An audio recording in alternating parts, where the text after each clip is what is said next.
Ya, bismillahirrahmanirrahim. Assalamualaikum warahmatullahi wabarakatuh.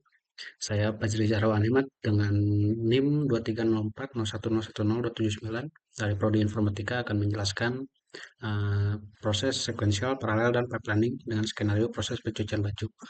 Yang pertama ada overview terlebih dahulu, di mana eh, sekuensial itu adalah sebuah proses gitu, di mana si proses tersebut dilakukan satu persatu gitu. Jadi tidak ada pekerjaan yang tumpang tindih. Kemudian yang kedua ada paralel, di mana tugas ada beberapa tugas bisa dikerjakan secara bersamaan gitu dengan menggunakan resource yang berbeda gitu.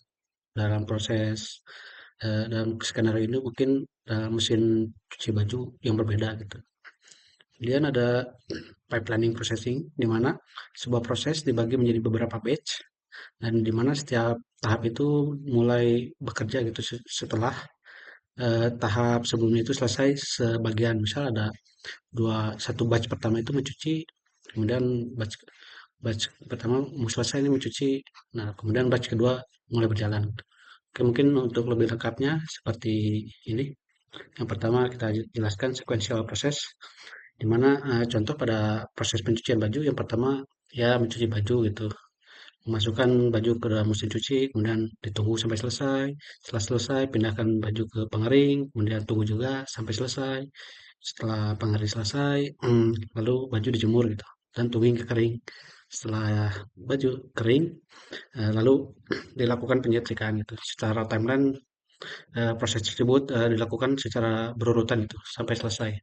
Kelebihannya mudah diterapkan, tidak perlu banyak sumber daya yang dipakai.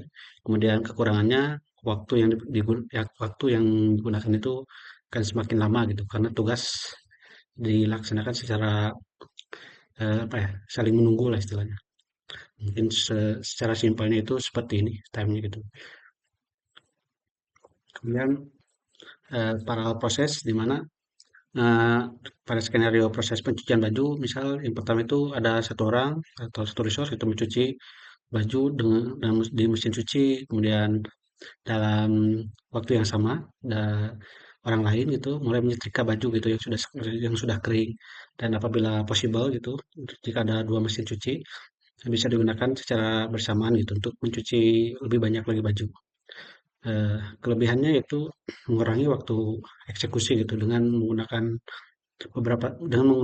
banyak resource dan dilakukan secara bersamaan gitu. Kemudian kekurangannya juga tentu saja gitu.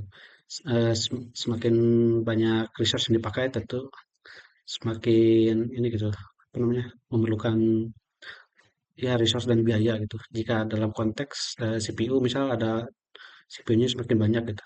Nah, seperti ini ada proses dan time. Proses satu mencuci, proses dua misal mengeringkan baju, proses tiga menyetrika misal seperti itu. Ini bisa dianggap CPU gitu. Kalau misalnya di proses konteks komputer gitu. Kemudian ada pipelining.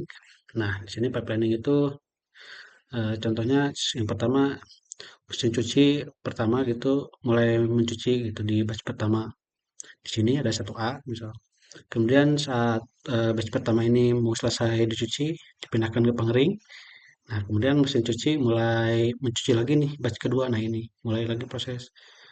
Nah, seperti itu. Kemudian setelah batch pertama dikeringkan, pindah ke penyetrikaan, dan yang ini apa namanya batch kedua 2A mulai masuk ke pengering, dan batch ketiga nih mulai ke cuci. Nah, seperti itu.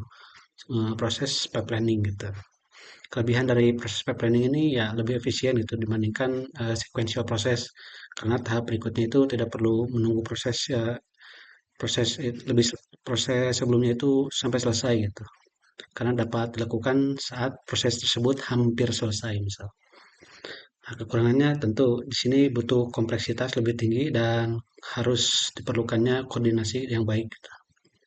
Mungkin seperti itu penjelasan dari ketiga proses, sekuensial, paralel, dan pipelining gitu. Sekian, terima kasih. Assalamualaikum warahmatullahi wabarakatuh.